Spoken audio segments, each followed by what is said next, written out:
This is one of the biggest crime scenes in aviation history. Flight MH17 ripped apart in the air and the wreckage scattered across these fields and villages. But there are still many clues that point to a missile attack.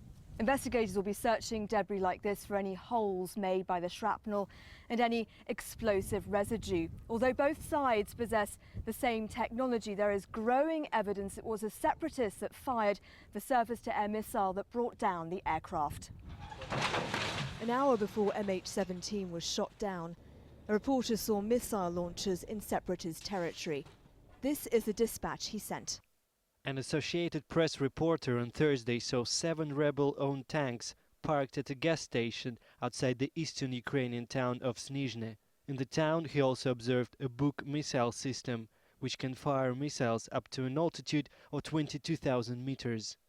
This US intelligence map shows that at 2:15 in the afternoon, around the time contact was lost with MH17, a surface-to-air missile was fired from pro-Russian territory.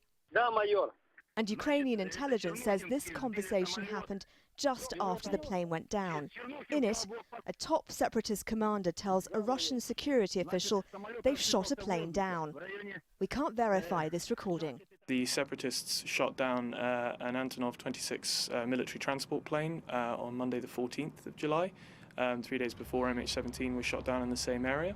It seems very likely that the separatists thought they were locking onto another high-flying Ukrainian military transport, which would be fairly similar from a radar point of view on the ground.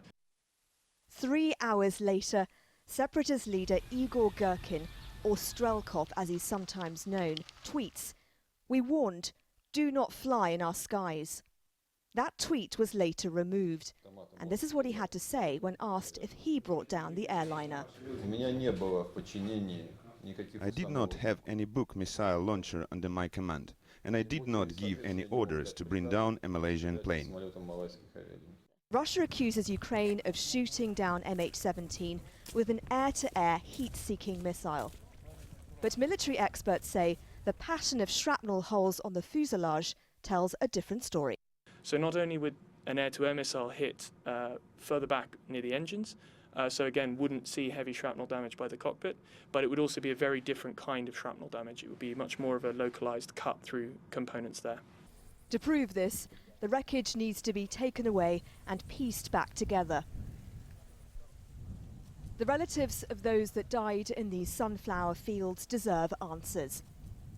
But the crash site was left unsecured for so long, it may be too late for investigators to come up with a definitive conclusion that all sides can accept. Nazanin Mashiri, Al Jazeera, Eastern Ukraine.